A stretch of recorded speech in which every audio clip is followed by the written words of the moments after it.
Oliver Twist, or The Parish Boy's Progress, by Charles Dickens. Chapter 31 involves a critical position.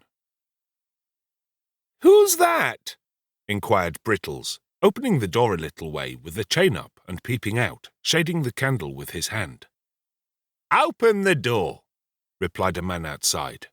"It's the officers from Bow Street, as was sent to today."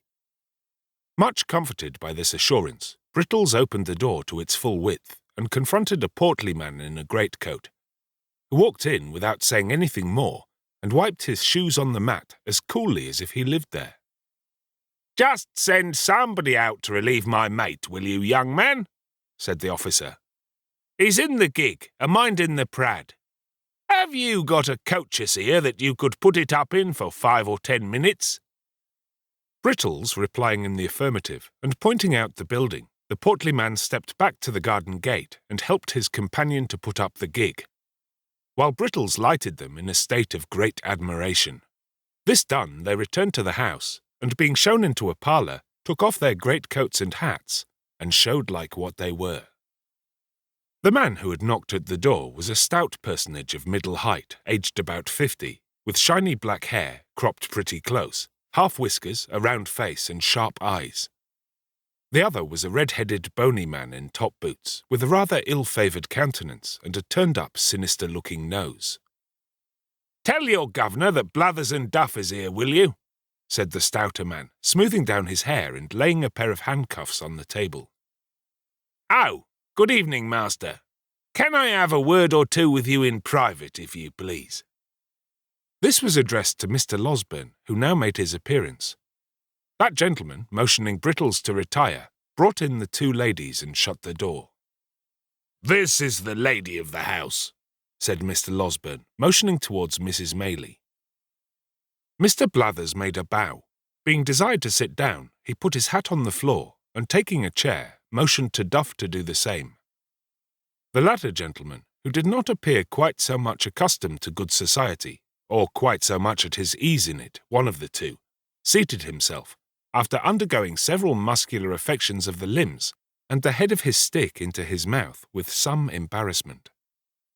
"Now, with regard to this here robbery, master," said Blathers, "what are the circumstances?" Mr. Losberne, who appeared desirous of gaining time, recounted them at great length and with much circumlocution. Messrs. Blathers and Duff looked very knowing meanwhile, and occasionally exchanged a nod. "I can't say for certain till I see the work, of course," said Blathers. "But my opinion at once is, I don't mind committing myself to that extent, that this wasn't done by a yokel. Eh, Duff?" "Certainly not," replied Duff. "And, translating the word yokel for the benefit of the ladies, I apprehend your meaning to be that this attempt was not made by a countryman," said Mr. Losberne with a smile. "That's it, master," replied Blathers. "This is all about the robbery, is it?" "All," replied the doctor. "Now, what is this about this here boy that the servants are a-talking on?" said Blathers. "Nothing at all," replied the doctor. "One of the frightened servants chose to take it into his head that he had something to do with this attempt to break into the house. But it's nonsense, sheer absurdity." "Very easy disposed of if it is," remarked Duff. "What he says is quite correct," observed Blathers, nodding his head in a confirmatory way and playing carelessly with the handcuffs as if they were a pair of castanets. "Who is the boy? What account does he give of himself? Where did he come from? He didn't drop out of the clouds, did he, master?" "Of course not," replied the doctor, with a nervous glance at the two ladies. "I know his whole history, but we can talk about that presently. You would like first to see the place where the thieves made their attempt, I suppose?"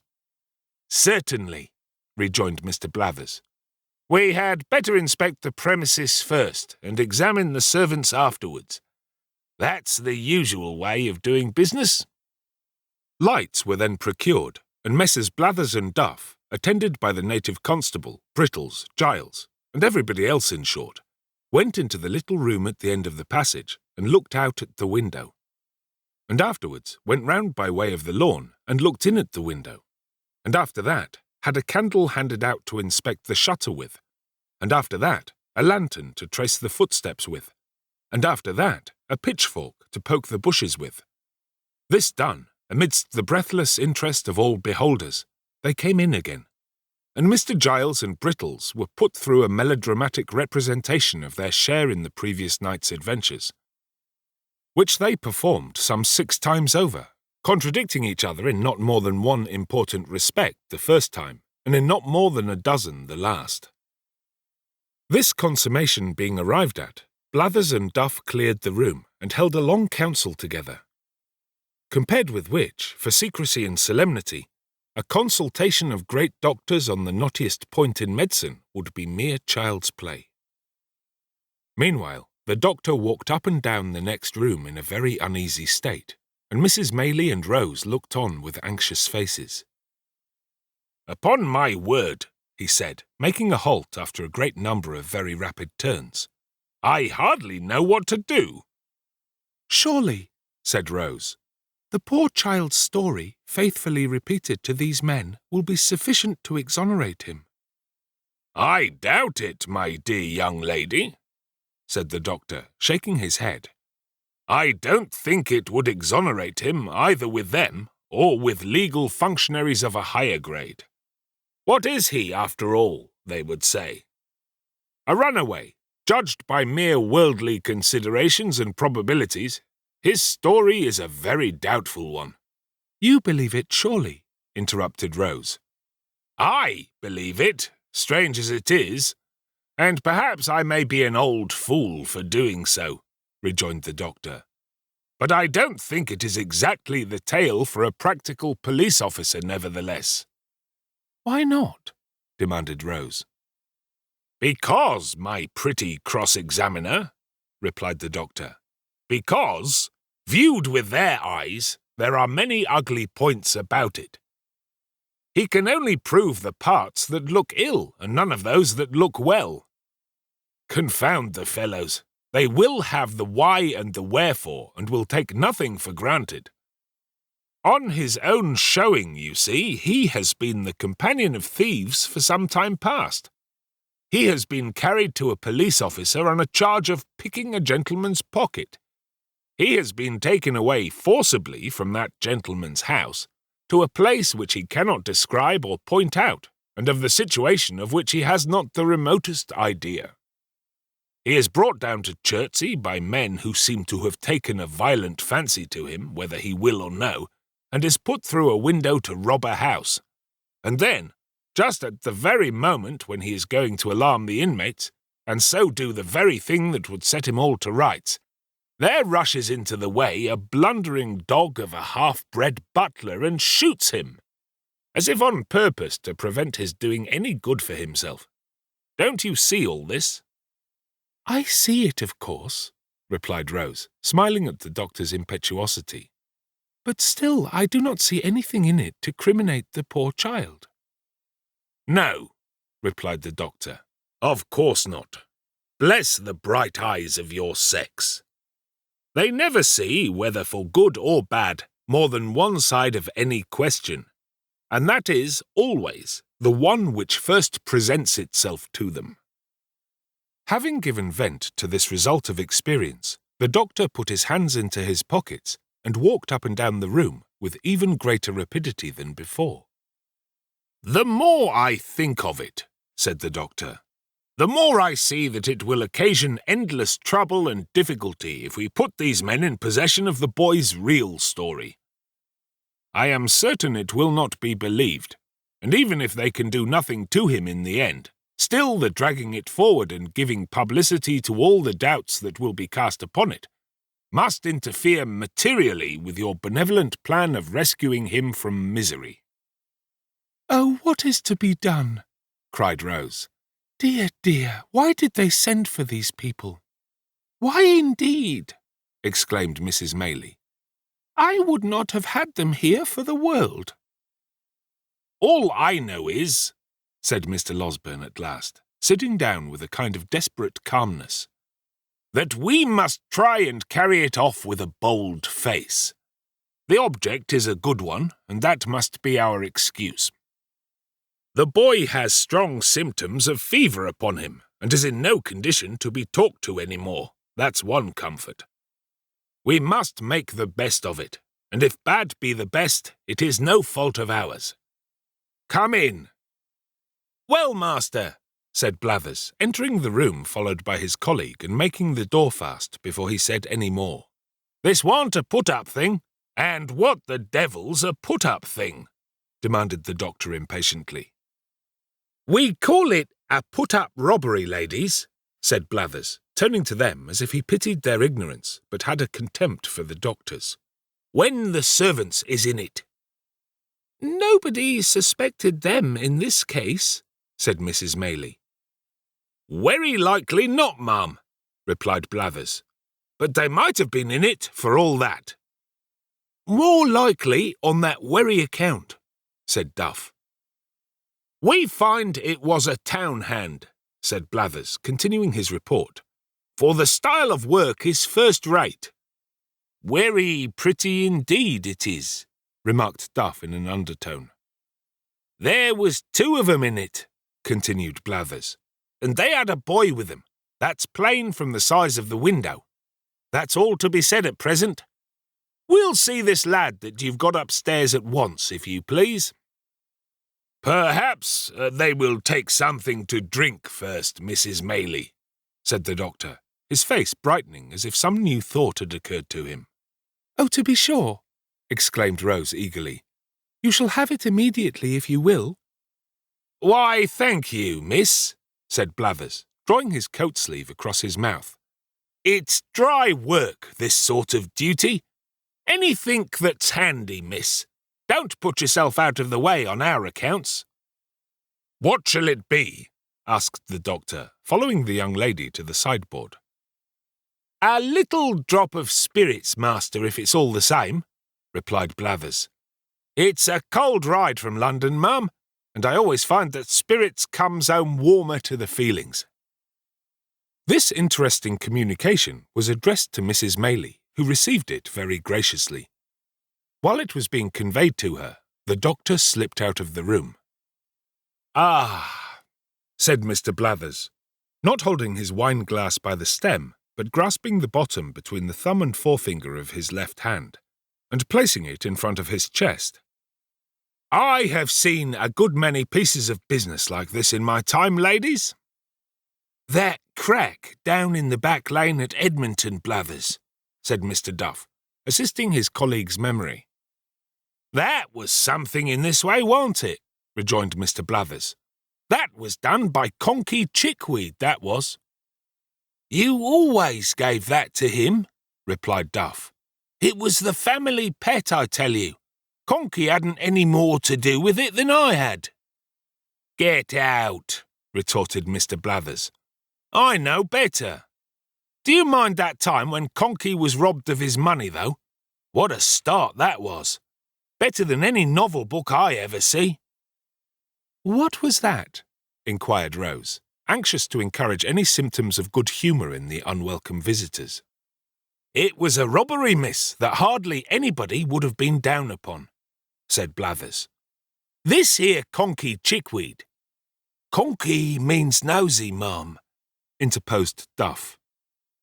Of course, the lady knows that, don't she? Demanded Mr. Blathers. Always interrupting you are, partner. This here Conky Chickweed, miss, kept a public house over Battlebridge way, and he had a cellar where a good many young lords went to see cockfighting and badger drawing and that, and a very intellectual manner the sports was conducted in, for I've seen 'em often.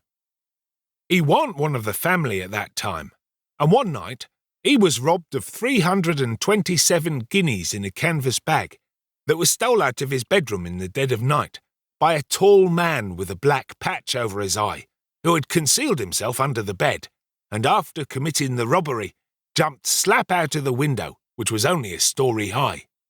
He was very quick about it. But Conky was quick too, for he fired a blunderbuss after him and roused the neighbourhood. They set up a hue and cry directly, and when they came to look about them, found that Conky had hit the robber, for there was traces of blood all the way to some palings a good distance off, and there they lost him. However, he had made off with the blunt, and consequently the name of Mr. Chickweed, licensed whittler, appeared in the Gazette among the other bankrupts, and all manner of benefits and subscriptions, and I don't know what all was got up for the poor man, who was in a very low state of mind about his loss, and went up and down the streets for 3 or 4 days a-pulling his hair off in such a desperate manner that many people was afraid he might be going to make away with himself. One day he came up to the office, all in a hurry, and had a private interview with the magistrate, who, after a deal of talk, rings the bell and orders Jem Spires in. Jem was an active officer, and tells him to go and assist Mr. Chickweed in apprehending the man as robbed his house. "I see him, Spires," said Chickweed. "Past my house yesterday morning." "Why didn't you heap up and collar him?" says Spires. "I was so struck all of a heap that you might have fractured my skull with a toothpick," says the poor man. "But we're sure to have him, for between 10 and 11 o'clock at night he passed again." Spires no sooner heard this than he put some clean linen and a comb in his pocket, in case he should have to stop a day or two, and away he goes and sets himself down at one of the public-house windows behind the little red curtain, with his hat on, all ready to bolt out at a moment's notice. He was smoking his pipe here late at night, when all of a sudden Chickweed roars out, "Here he is! Stop! Thief! Murder!" Jem Spires dashes out, and there he sees Chickweed a-tearing down the street full cry. Away goes Spires, on goes Chickweed, round turns the people, everybody roars out, "Thieves!" And Chickweed himself keeps on shouting all the time like mad. Spires loses sight of him a minute as he turns a corner, shoots round, sees a little crowd, dives in. "Which is the man? Damn me," says Chickweed, "I've lost him again." It was a remarkable occurrence, but he wasn't to be seen nowhere, so they went back to the public house. Next morning, Spires took his old place and looked out from behind the curtain for a tall man with a black patch over his eye, till his own 2 eyes ached again. At last, he couldn't help shutting 'em to ease 'em a minute, and the very moment he did so, he hears Chickweed a-roaring out, "Here he is!" Off he starts once more, with Chickweed halfway down the street ahead of him. And after twice as long a run as the yesterday's one, the man lost again. This was done once or twice more, till one half the neighbours gave out that Mr. Chickweed had been robbed by the devil who was playing tricks with him afterwards, and the other half that poor Mr. Chickweed had gone mad with grief. "What did Jem Spires say?" inquired the doctor, who had returned to the room shortly after the commencement of the story. "Jem Spires," resumed the officer, "for a long time said nothing at all, and listened to everything without seeming to, which showed he understood his business. But one morning he walked into the bar, and taking out his snuff-box says, 'Chickweed, I've found out who done this here robbery.' 'Have you?' said Chickweed. 'Oh, my dear Spires, only let me have vengeance and I shall die contented. Oh, my dear Spires, where is the villain?' 'Come,' said Spires, offering him a pinch of snuff. 'None of that gammon. You did it yourself.' So he had, and a good bit of money he had made by it too. And nobody would have never found out if he hadn't been so precious anxious to keep up appearances," said Mr. Blathers, putting down his wine-glass and clinking the handcuffs together. "Very curious indeed," observed the doctor. "Now, if you please, you can walk upstairs." "If you please, sir," returned Mr. Blathers. Closely following Mr. Losberne, the 2 officers ascended to Oliver's bedroom, Mr. Giles preceding the party with a lighted candle. Oliver had been dozing, but looked worse and was more feverish than he had appeared yet. Being assisted by the doctor, he managed to sit up in bed for a minute or so and looked at the strangers without at all understanding what was going forward. In fact, without seeming to recollect where he was or what had been passing. "This," said Mr. Losberne, speaking softly, but with great vehemence notwithstanding. "This is the lad who, being accidentally wounded by a spring gun in some boyish trespass on Mr. What-you-call-him's grounds at the back here, comes to the house for assistance this morning, and is immediately laid hold of and maltreated by that ingenious gentleman with a candle in his hand, who has placed his life in considerable danger, as I can professionally certify."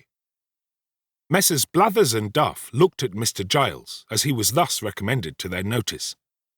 The bewildered butler gazed from them towards Oliver, and from Oliver towards Mr. Losberne, with a most ludicrous mixture of fear and perplexity. "You don't mean to deny that, I suppose?" said the doctor, laying Oliver gently down again. "It was all done for the best, sir," answered Giles. "I am sure I thought it was the boy, or I wouldn't have meddled with him. I am not of an inhuman disposition, sir." "Thought it was what boy?" inquired the senior officer. "The housebreaker's boy, sir," replied Giles. They certainly had a boy." "Well, do you think so now?" inquired Blathers. "Think what now?" replied Giles, looking vacantly at his questioner. "Think it's the same boy, stupid head," rejoined Blathers impatiently. "I don't know. I really don't know," said Giles with a rueful countenance. "I couldn't swear to him."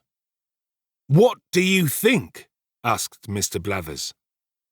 "I don't know what to think," replied poor Giles. "I don't think it is the boy, indeed. I'm almost certain that it isn't. You know it can't be." "Has this man been a-drinking, sir?"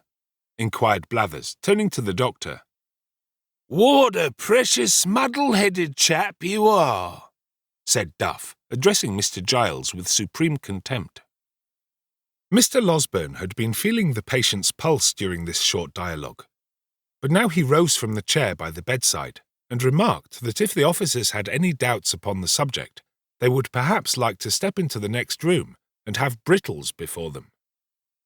Acting upon this suggestion, they adjourned to a neighbouring apartment, where Mr. Brittles, being called in, involved himself and his respected superior in such a wonderful maze of fresh contradictions and impossibilities as tended to throw no particular light on anything but the fact of his own strong mystification, except indeed his declarations that he shouldn't know the real boy if he were put before him that instant, that he had only taken Oliver to be he because Mr. Giles had said he was, and that Mr. Giles had, 5 minutes previously, admitted in the kitchen that he began to be very much afraid he had been a little too hasty. Among other ingenious surmises, the question was then raised whether Mr. Giles had really hit anybody, and upon examination of the fellow pistol to that which he had fired, it turned out to have no more destructive loading than gunpowder and brown paper. A discovery which made a considerable impression on everybody but the doctor, who had drawn the ball about 10 minutes before. Upon no one, however, did it make a greater impression than on Mr. Giles himself, who, after labouring for some hours under the fear of having mortally wounded a fellow creature, eagerly caught at this new idea and favoured it to the utmost. Finally, the officers, without troubling themselves very much about Oliver, left the Chertsey constable in the house, and took up their rest for that night in the town, promising to return the next morning. With the next morning, there came a rumour that 2 men and a boy were in the cage at Kingston, who had been apprehended overnight under suspicious circumstances, and to Kingston Messrs. Blathers and Duff journeyed accordingly. The suspicious circumstances, however, resolving themselves on investigation into the one fact that they had been discovered sleeping under a haystack, which, although a great crime, is only punishable by imprisonment, and is, in the merciful eye of the English law and its comprehensive love of all the king's subjects, held to be no satisfactory proof, in the absence of all other evidence, that the sleeper or sleepers have committed burglary accompanied with violence, and have therefore rendered themselves liable to the punishment of death. Messrs. Blathers and Duff came back again, as wise as they went. In short, after some more examination and a great deal more conversation, a neighbouring magistrate was readily induced to take the joint bail of Mrs. Maylie and Mr. Losberne for Oliver's appearance if he should ever be called upon. And Blathers and Duff, being rewarded with a couple of guineas, returned to town with divided opinions on the subject of their expedition. The latter gentleman, on a mature consideration of all the circumstances, inclining to the belief that the burglarious attempt had originated with the family pet, and the former being equally disposed to concede the full merit of it to the great Mr. Conkey Chickweed. Meanwhile, Oliver gradually throve and prospered under the united care of Mrs. Maylie, Rose, and the kind-hearted Mr. Losberne. If fervent prayers gushing from hearts overcharged with gratitude be heard in heaven, and if they be not, what prayers are?